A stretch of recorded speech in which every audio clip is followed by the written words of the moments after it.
the 12th episode of the Inside Line on WiSP Sports Radio, where we believe women in sport deserve equal coverage. The Inside Line is the only podcast focused on women's alpine ski racing, coming to you year-round from the World Cup circuit and beyond. The Inside Line is a co-production of Ski Racing Media and WiSP Sports Radio. I am your host, Gabbi Hall, and I am coming to you from the Jungsun Alpine Center, one of two alpine skiing venues here at the Pyeongchang Olympic Winter Games. So Jungsun is for speed, and Yangpyeong has hosted the slalom, Giant Slalom, and they'll be hosting the team event as well. When we last spoke, Mother Nature was fighting us tooth and nail. I was here more than 10 days before a race happened. High winds caused postponements for the men and the women, and that's not to mention the extremely cold temperatures we had here in the beginning of the games. My coworker Claire and I talked all about those challenges in episode 11. If you're dying for the details, she had some great insights. I definitely think it's worth a listen.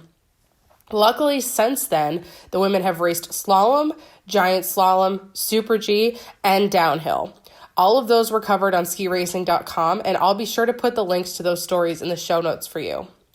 And since the men have left the speed venue where I'm based and the women have moved into our hotel, I have had the opportunity to interview one of the medalists from these games. In fact, that is why I'm recording this extra special Olympic episode, because I wanted you to hear from this amazing lady right away. My guest this week is Ragnhild Mowinckel. The attacking Viking walked away with a silver medal in the women's giant slalom and was the first Norwegian woman to win an Olympic medal since 1936. Yeah, she ended a more than 80-year drought for her country. And then, just a few days later, she did it again. She took the silver medal in the downhill. I mean, she is on fire. It was an absolutely incredible performance. And I was actually able to catch up with her in the hotel lobby before the downhill to hear all about her amazing performance in the GS, what she thinks of the speed venue, and more in this special episode of The Inside Line. Without further ado, here's my interview with Ragmow. How's your trip in Korea going so far? I would say it's pretty okay. Unbelievably happy about the GS for sure. That was a dream come true to do that. For sure, a bit disappointed for the Super G though, but that was what I can bring that day, and that's it. So for now, okay, I would say. Has anything about being in Korea for the last few weeks surprised you, just about the country in general? Well, we are kind of, though, we don't really get to experience Korea in that way because we are kind of stuck in the places we have to be. Also, the Olympic Village is that way,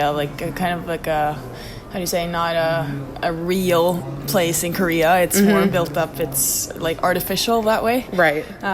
So I haven't really gotten the Korean culture in any way, unfortunately. And then we come here to Yongsan and live at this amazing hotel, and that is awesome. But I'm pretty sure this is not like a normal everyday hotel in Korea either. So no, it's hard to say because I haven't really experienced anything of that yet. So I mean, for that reason, we are pretty isolated out here. Does it feel like an Olympics in the same way that Sochi did? I guess I don't really have a great frame of reference for that, so I'm curious what you think. No, it's hard to say though, because these are two very different Olympics for me.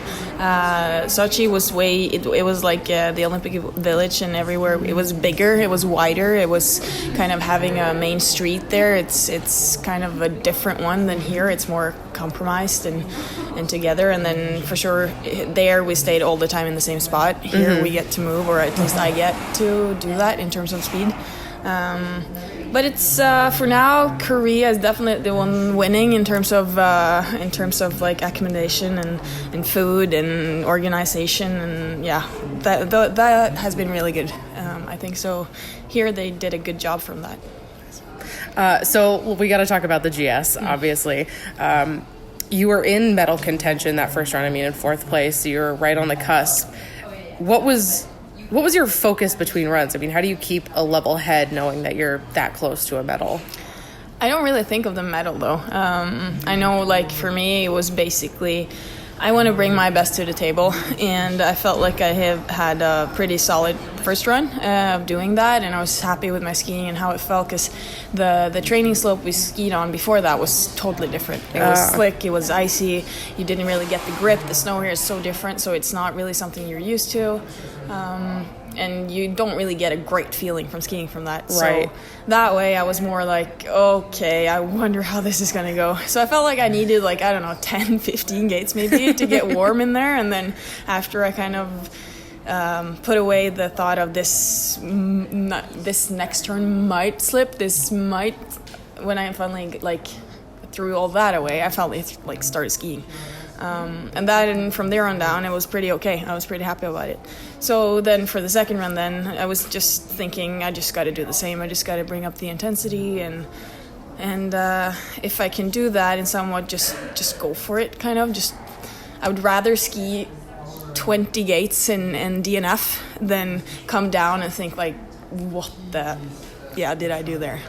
Because that is by far the worst feeling you can have, just knowing you have so much more that you didn't get to show, and just kind of ski with your brakes on. That's no fun. So that was basically just go for it or just don't go.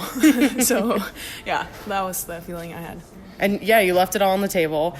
I mean, when you realized that you were going to be on the podium, what was going through your head that oh crap, it's really happening? Yeah, it was basically, oh my god, constantly. But it's weird, because you have kind of the same feeling of just doing, when you do well, this is the best I can do, and you're happy with your skiing, and you're happy with how that felt, and then you're just basically happy. So when I came to the finish, I knew, I got fourth in the Olympics, this is amazing.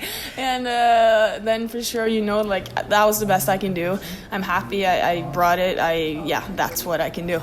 And then when the others come down and I kind of move up and go into the medal, then it's just you don't really understand it because it's so much bigger than you, but at the same time, you just get this insane feeling of accomplishment and happiness, and it's just everything that hits you at once. And then for sure, when Nina comes running up to me and she starts crying, and I'm on the verge of crying, but I feel like I gotta hold it, and it's just basically just chaos. That's what's happening. Mm-hmm. And it's got to be chaos afterwards, because you find out you're on the podium, and then it's interview palooza, I imagine. And then there's the medal ceremony. I mean, is that whole thing, it's got to be amazing, but how exhausting is that whole, especially considering you have all these disciplines afterwards? Yeah, well, that whole day was quite exhausting. From you cross the finish line until you actually come, because I had to move here the same day. Oh, right. Yeah. So that whole day, everything just went so quickly, and everybody keeps telling me, you got to remember to enjoy this, you got to remember to stay in the moment. And basically what you're doing is okay, where do I go now? Which car am I going to get? What is it? Okay, now it's doping. Now, where do I go now? Okay, I got 5 minutes to get ready. Okay. And then basically that's what you do. But for sure, in the same time, you got to think okay, this just happened. This is just positives. I made it. I'm so excited. I'm so happy, and so proud of what I've done and all of that. So, no, that is for sure a hectic day, but at the same time, it's just positive. So, whatever happens out of that day, I just got to enjoy it. And did you have family here watching in person, or are they watching from home? They're watching from home. I didn't really want to have anybody here out of my family or friends, because I know how this gets with big championships or Olympics. For me, I just want to be in my bubble, don't have to think about anybody else, because I know that if family or friends comes, I want to meet them, I want to kind of give something back for them coming here. Right. And then I know I'm not thinking about myself that way, in the terms of I know I should be. Right. When it comes to actually doing stuff here. So that way I was just, rather have them at home. And then anyhow, you see more at the TV. I was just happy I can do this in my own pace and don't have to think about anybody else. That was a choice to be that selfish when it comes to this. So I'm happy about it, and that is what works for me. Maybe when I'm better at skiing and better at everything and handling all that, maybe they're allowed to come, but up until that point, no. So who was your first call then afterwards? My first call was my mother. Yeah, that had to be family. But it's just calling my mom and dad. then it was just like a crying crying choir out of just like happiness, and basically we're just repeating ourselves like, oh my god, this happened, I'm so excited and this is amazing, and basically doing all that. But that was definitely family. And so you have the medal now. I mean, where, like, do you sleep with the medal? Like, where do you store it? I don't think I'd be able to leave it out of my sight. No, that's the good thing about having more disciplines, though, because I can't really, I'm super happy about that one, and already I felt like I've done whatever I should be doing in this Olympics. But at the same time, there are more disciplines, and so that's stored away in a box. I'm not gonna say where it is. Fair enough. Stored away for the moment, and I think when I'm done with everything here, then I can take it out again. And so now we are at the downhill venue, obviously, and there's been some, I guess, mixed reviews of this course. I'm curious, like, what do you think of this venue and this course as it compares to other World Cup venues? I mean, in terms of difficulty and what the track is like. Well, first of all, I have to say the conditions here are amazing. Like, condition-wise alone, it's perfect. But in terms of the track, this is a man-made hill in that terms of it's basically just carved out for this. Yeah. So for sure, I think the designer of the hill thought of kind of bringing every kind of element into it. And that is something you see on the course now. It has like fall-away turns, it has compressions, it has jumps, flat parts, a bit steep parts, but not really steep for a longer bit. It's more the short parts there. But at the same time, it's easy in a way that makes it hard because everybody can ski fast here. And that makes it harder because, as you see on the Super G, the times are pretty close. So I think that's going to be the case for the downhill also, but that is also a challenge in itself. You gotta actually be the one picking the longest draw, how do you say, out of that one, and you can't make mistakes here though, because you're out. So in terms of, I think it's going to be the one who has the perfect run, more or less, or at least can bring the speed in, that's going to walk away a champion here. Right, we definitely saw that in the Super G too. It was like one little mistake.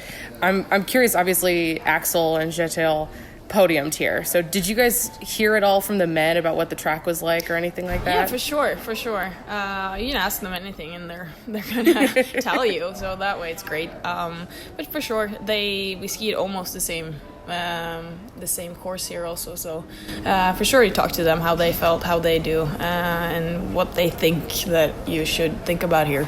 So for sure I bring whatever they told me into it, but now we had 3 training runs, and for sure now I have a better idea what's gonna meet me there tomorrow. It's basically, I think if you just manage what you're thinking of doing here and do that in a good way, then I feel like I'm gonna be happy about it. And you medaled on the same day that they did here. So, I mean, it was obviously a big personal achievement for you, but did it mean anything from the perspective of, like, doing it for Norway and the sort of camaraderie as a country? For sure, though. But it was fun because after the first run, for sure, I knew I was in a good position. But as I said, I just want to bring my best. But then in between runs, you see these great guys doing what they did. And for sure, that's like, awesome. That's so cool. Knowing they bring it on the day counts.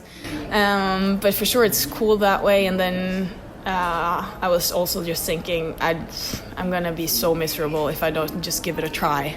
I'd rather give it a try, as I also said, than not just trying to control it, because I'm nowhere in that position that I can do that. So for sure, seeing them start off the day like that, and then I just wanna, you get the feeling I want to do that too. So I'm happy that worked out the way it did.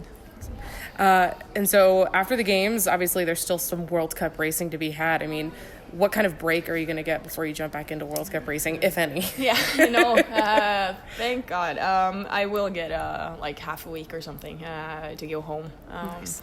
And just relax and meet friends and family, and just kind of, I think, lay low as also with family, I think.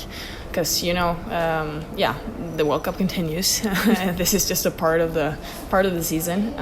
So it moves on, and I'm still excited that I got a few more races this season to kind of achieve everything I want to achieve, and kind of keep going in the flow that I am going. So yeah, I think that's going to be good. Awesome. Thank you so much, Ragmow. I appreciate it. No worries. Thanks again to Ragmow for being a guest on the show in the midst of a very busy week of competition.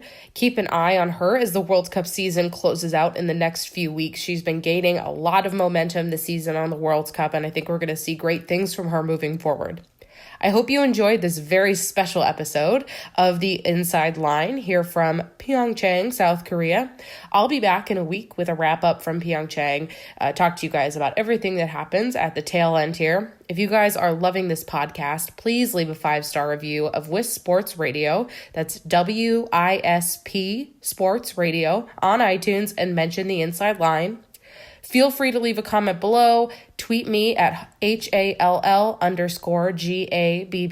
Hall_Gabbi. Find me on Facebook. Find me on Instagram. I am open to suggestions for this podcast. If you have questions or comments, I'd love to hear from you.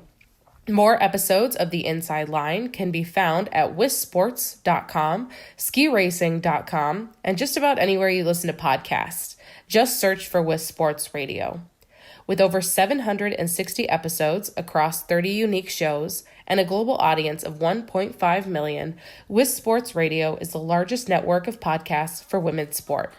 For more conversations from the world of women's sports, visit us at wisports.com. And be sure to follow us along at social media at WiSP Sports and at Ski Racing Media. I'll be back in just a week's time with more from the Olympic Winter Games. Talk to you guys soon.